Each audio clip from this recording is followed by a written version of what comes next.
Number 15. Serial killers constantly exist. Serial killers have a strong presence in media, and most of them go down in history for being infamously mentally insane or generally really interesting.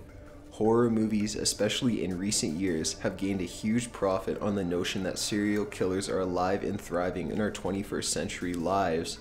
And actually, that's very true. Individuals that suffer from socio or psychopathic disorders that lead them to murder victim after victim are not a phenomenon based in certain time periods as many of us think. In fact, a pretty recent killer is the Long Island serial killer, proven to have been active in 2011 and allegedly even active in late 2014. There are few clues leading to the person behind these murders, but the deaths fit the quota of a serial killer. According to law enforcement officials and a team of psychologists, there can be anywhere from 5 to 30 serial killers active in Canada and about 30 to 50 active in the US. The human mind is an immensely imperfect operation system, so therefore serial killers and murderers of all kinds will likely be an issue humans will face until the end of time. As dramatic as that sounds, it's entirely true. There's no known medication to prevent certain mental illnesses that have led to serial killings.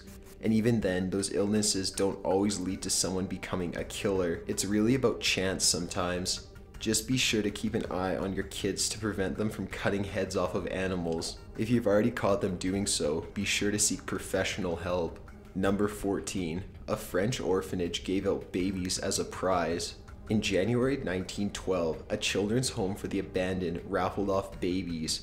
Apparently, the home had been seeking creative ways to raise funds. The home needed money to feed and clothe the children, as well as provide them with proper medical attention. While this sounds pretty innocent at first glance, it's a strange thought to imagine infertile couples standing in a crowd below a stage, raising their hands and shouting their numbers in hopes of winning a live human baby.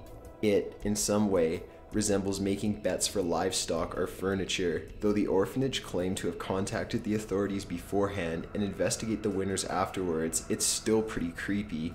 Even the image used in the newspaper article shows babies in stockings or sacks, adorning the stage around a spinning wheel that determines the winners. This Loterie des Babes, or Lottery of Babies, was apparently a huge hit amongst the public and raised enough money to support the orphanage, as well as other worthy causes. There was never any report of the winners feasting on the babies that Thanksgiving. Number 13. Flylashes Are A Thing. This female artist based in the UK is probably most well known for her ceramic female figurines that are painted with tattoos all over them.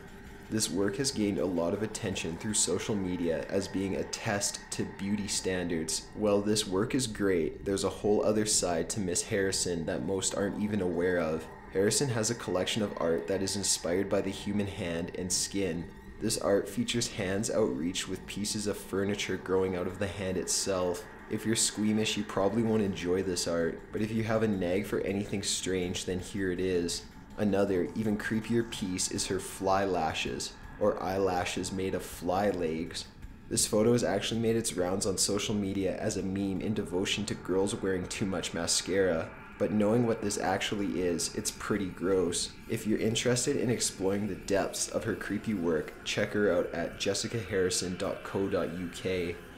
Number 12. Victorian era entertainment involved creepy costumes.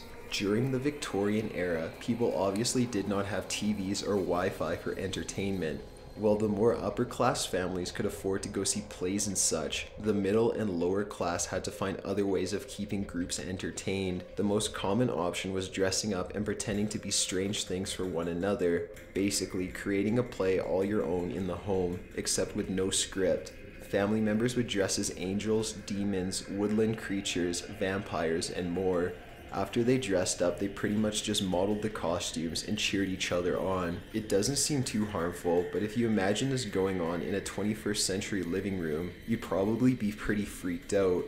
Combine that with the skill put into the costumes, you often got pretty scary results. So while there is a plethora of creepy Halloween photos across the web from the Victorian era, it's very likely a vast majority of these photos weren't even taken on Halloween, but rather it was just one of those evenings when the family decided to dress up and take photos. possibly at a family reunion or gathering of some sort that was important enough for photography to be present. Number 11. Victor Salva is a child molester. If you're a horror fan, you know that all of the best horror movies are ones with some strange real-life backstory. Victor Silva, writer and director of Jeepers Creepers, is actually a convicted child molester. Years before, in 1989, during the filming of Victor Silva's first film, Clown House, he kept the youngest star, 12-year-old Nathan Forrest Winters, behind the set. He allegedly filmed sexual acts being forced upon Winters. When the young actor told his parents about the abuse, law enforcement took immediate action and stormed into Salva's home, where they found even more child porn. He was sentenced to 3 years in prison and served 15 months. When Jeepers Creepers released in 2001, it was a huge box office hit. While it seemed that many forgot of the charges Salva received, it's more likely that people took it as fuel to make the film even creepier. After all, the creeper in the film shares a lot of the same qualities of a child molester. Number 10. You can die in your nightmares. Scientists have found that when you die in a dream, you may truly die in real life. During an interview, Wes Craven admitted that the Nightmare on Elm Street was inspired by a real-life disease known as sudden nocturnal death syndrome, or SUNS for short. This disease victimizes otherwise very healthy people. SUNS is a genetic syndrome that mostly affects young Southeast Asian men. However, this disease can actually affect anyone. Basically what happens is the heart beats slowly and weakly during sleep, and then suddenly spasms, which leads to cardiac arrest. There are also unproven theories that the spasms can be related to stress and fear caused during nightmares. To put it in a more simple and scarier terms, nightmares can cause the victim's heart to freak out and eventually give up. So next time you wake up in the middle of a night from a terrifying nightmare, be sure to check you're actually alive. Number 9. A queen caused her subjects to mourn with her. Queen Victoria of the Saxe-Coburg-Gotha, the namesake of the Victorian era, married her husband Prince Albert on the 10th of February in 1840. 2 decades later, in December of 1861, Prince Albert died suddenly of a fever at the age of 42. Victoria and Albert had 9 children together and were madly in love.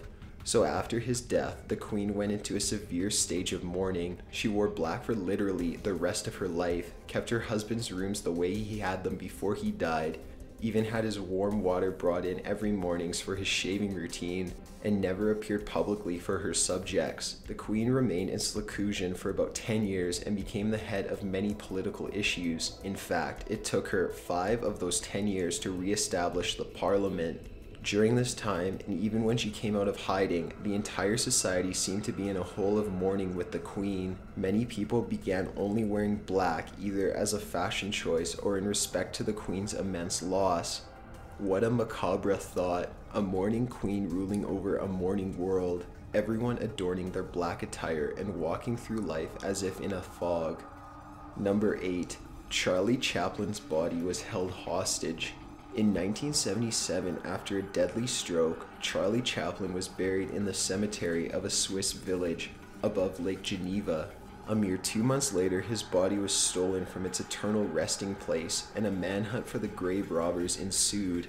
The culprits called Chaplin's wife and demanded $600,000 in exchange for the body. His wife, Ona, refused to pay the ransom as she felt her husband would find it a ridiculous request for a dead body.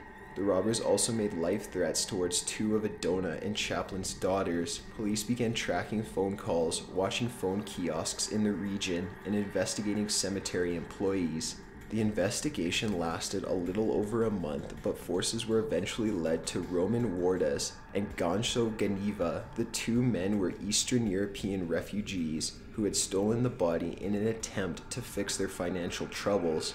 Chaplin's body was retrieved from a cornfield in May that year. Wardas was charged with grave robbery and extortion. He served 4 years of hard labor. His sidekick, Geneva, served only 18 months as he was found to have less involvement in the entire scheme. Chaplin's family created a cement grave to prevent future robbers from gaining access. Grave robbers in general are a pretty dark thought, stealing dead and decayed bodies in hopes of getting money. Number 7. Victorian era surgeries were basically torture. Because of technological limitations, things haven't always been as easy as getting laughing gas to have a tooth pulled or using a heart monitor to track health. Before rises in technology, the simplest things ended up being fatal, and any type of surgery was usually cured with a shot of absinthe or strong pills. Victorian era medical procedures have been infamous for being particularly horrifying. No matter the procedure, you would be hardly numbed and were usually kept fully conscious. There were special team members that would hold you down while a doctor worked very quickly, stabbing at you, cutting you open, and operating on your organs. In fact, if you had to have a limb amputated, you would be held down while the doctor cut through your skin. You were allowed about 2 seconds before a rusty garage saw was pulled out to grind through the bone. The entire operation would end in a minute or less. Some doctors were cleaner than others during the Victorian era, so sometimes after these agonizing procedures, you wouldn't even survive. You'd probably die of infection. There's no real explanation as to why Victorian era surgery was so brutal. Maybe doctors preferred having patients fully awake and sober in order to get a good reading of pain and health. Maybe they worked faster to prevent bacteria having time to set in. Either way, adding this gruesome medical aspect to the already eerie Victorian era makes things way more unsettling. Number 6. JFK's brains and bones were lost. When it comes to conspiracy theories, the assassination of John F. Kennedy is a gold mine. This only became truer when his brain and some bone fragments came up missing. After his death, the salvaged portion of his brain and some skull pieces were moved to the National Archives. 3 years after they arrived, they were found to have come up missing, meaning that they either never arrived at all, or they were stolen sometime during their stay. Many speculate that this was some government cover-up of evidence, as it is suspected his remains held evidence that he was not shot from the back as court records suggest, but rather from the front, which brings about a different theory. There's also a more logical yet still strange explanation that JFK's brother stole these portions of the president to prevent anyone from finding out about his drug abuse or mental illnesses. Whatever the true story, the pieces are completely vanished, and it has been a great addition to the conspiracy theories, as if we weren't already racked enough with the strange thoughts surrounding the loss of the 35th president.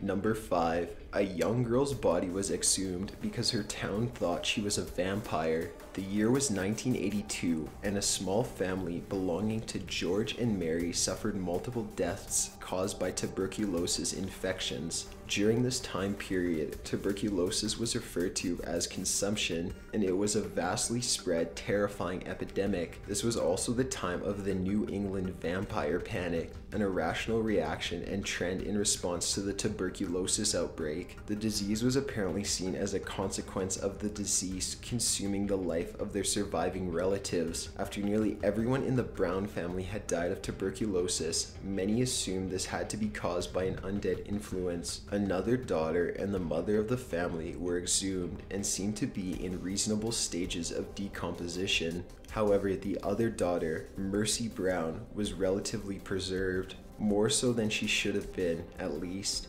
This was because her burial was above ground and in a very cold tomb, which helped the body to decay at slower rates. People during this time weren't thinking that logically though, and when they realized Mercy's body was just too lifelike, they removed her heart from her chest and burned it to ashes. These ashes were later mixed into a tea that her brother Edwin drank. This concoction apparently did nothing to aid his illness, because he died 2 months later.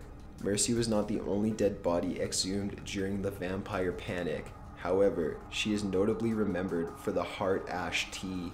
Number 4. You're hearing the laughter of the dead. In Hollywood, there's public archives of laugh tracks that studios can buy to use in their TV shows or movies. Oftentimes, these laugh tracks are 20 plus years old, or at the very least contain a few laugh tracks that old added to the newer ones. This means that most of the time when you hear a laugh track in TV or movies, you're hearing the laughter of the dead. Some people may actually find this fact pretty happy. After all, it is laughter, right?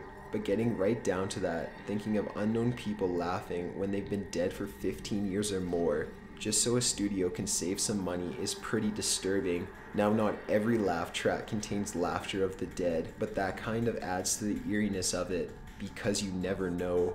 Number 3, spiders melt their victims. Spiders do not have the ability to literally chew, as they don't have a set of teeth. Instead, they puke a digestive fluid on their victims, which breaks them down into a fluid. Then the spider uses its jaw or pinchers to grab and suck up the prey. This is a main reason for the way human bodies react to spider bites. That small area has been affected by the digestive fluids. Now, an even more exciting thought, the huge terrifying spiders from the classic monster movies, pouring this melting fluid all over you and your town. This one included especially for you arachnophobic fans. Number 2, dead people still get goosebumps. How can a dead body get goosebumps if they don't feel the cold? During the decay process, deceased bodies go through many stages.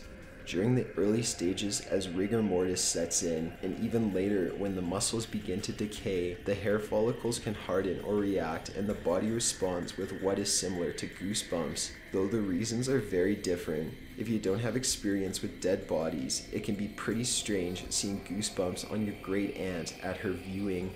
Number 1, a doctor sold cancerous bones. Alistair Cook was a beloved broadcaster that worked in the field for over 20 years before he developed lung cancer and passed away in 2004. Michael Mastromarino was a man that worked with funeral homes and undertakers. He would illegally purchase body parts, tissue, and bones, which he would later sell to medical companies that worked with transplant patients and cell research for millions of dollars. He and his associates covered their tracks by falsifying paperwork and using PVC piping to replace the bones of their victims. In the case of Mr. Cook, Mastromarino doctored his paperwork to show that he died of a heart attack rather than cancer. This is especially malicious because cancer cells do not die, and whoever would end up with these organs or bones had a very high chance of developing the same deadly cancer that took Mr. Cook's life. He had done the same with many other bodies before that had other deadly diseases such as hepatitis or HIV. He received an estimated $11,000 for Mr. Cook's body, and about 20 or more people across the world currently still have the bones or organs of Mr. Cook. Despite Mastromarino's dark crimes being discovered in 2005, he was sentenced to 30 years plus in prison, but died of liver cancer in 2013 after only serving 7 years of his sentence. Got an idea for a top 15 video? Be sure to submit it at top15s.net/submit. Be sure to subscribe for future videos. Thanks for watching.